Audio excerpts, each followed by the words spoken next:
Jenks, are you rolling with the public? Or are you riding with the tide? I'll tell you what, I'm rolling with the public here. I don't get it.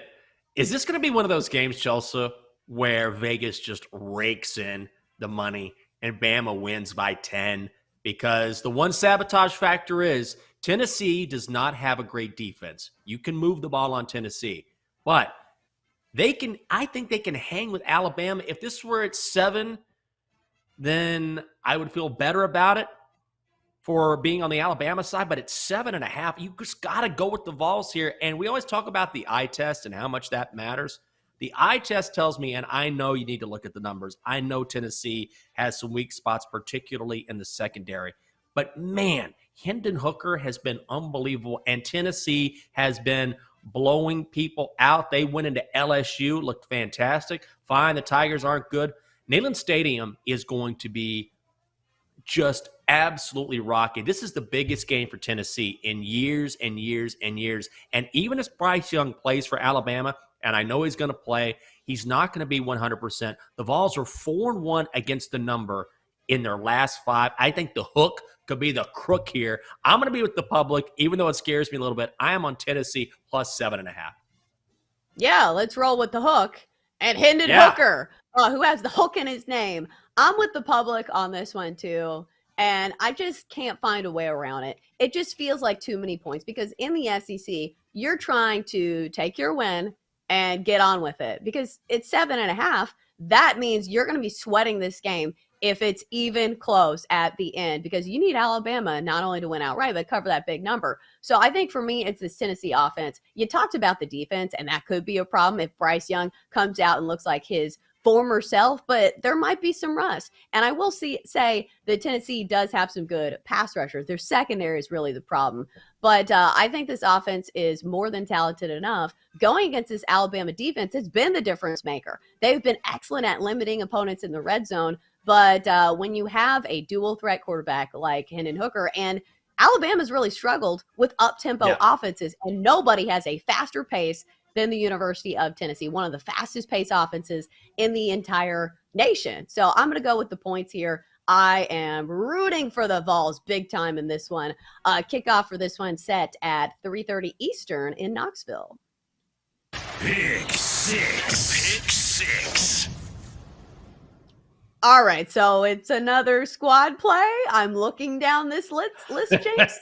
It looks like our plays are going to be very, very similar. Let's go to Penn State and Michigan. Another huge matchup, this time in the Big Ten. Michigan laying 7 at home at the Big House, but Penn State has shown some signs of life. The run game has 2 freshmen that have been really incredible for the Nittany Lions. And plus, they have a veteran quarterback. Sean Clifford has been there since the dawn of time. So I feel like this pressure in this moment will not be too big for him. And plus, if you look at last year's matchup, it was 21-17 with Michigan winning that one. They still had a great defense in that one. When you had Aiden Hutchinson, one of, obviously the premier pass rushers in all of college football. I think this is too big of a number for a rivalry matchup. I know it's not Ohio State, Michigan, but there's still a little bit of a rivalry there. So I'll take the points with Penn State. Here's the thing. I just need to point out that this is so interesting to me, is that you've got a multitude of games on the college football slate this week. And without us talking, I sent my games in to Bill Rowland, our executive producer, yesterday. And I said, here's the games I'm going to put on our Pick Six segment. And I sent those via email, didn't say a word. And then you were talking to everyone after the show, and you said, I'm going to do this game, this game, and this game. And we are on the same side of all 3 games. So it's kind of crazy. I like Penn State as well. This is going to be a battle on the ground. Michigan is going to feature Blake Corum. The Nittany Lions, as you mentioned, have Nicholas Singleton and Katron Allen.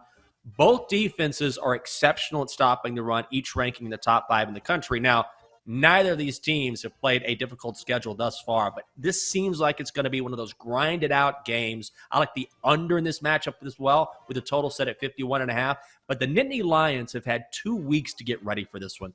And whenever I see a team that has 2 weeks to get ready, I always lean in that direction if I like the number. So that extra time, I think, is beneficial here. The Nittany Lions have won 7 out of the last 12 outright. This is just too many points. Just ask Double D. He's a Nittany Lions fan. He's in the Lions as well. So I'm on Penn State +7 at the Big House.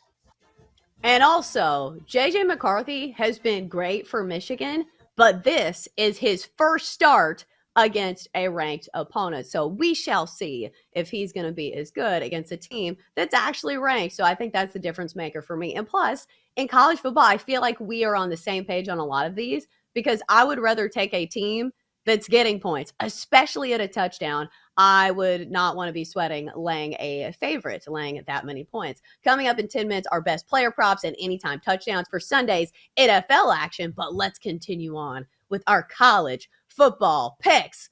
Let's go to Kansas and Oklahoma. Pick six. Pick six. All right, Kansas getting 9. I believe this is dropped down to 8.5 against Oklahoma. Jenks, I feel like you never miss an opportunity to hate on Oklahoma. I don't even need to talk about the game. Let's talk about Oklahoma and how they stole that land in the late 1800s because they went out before. My God. And because of that reason, I'm on Kansas. No, here's the thing.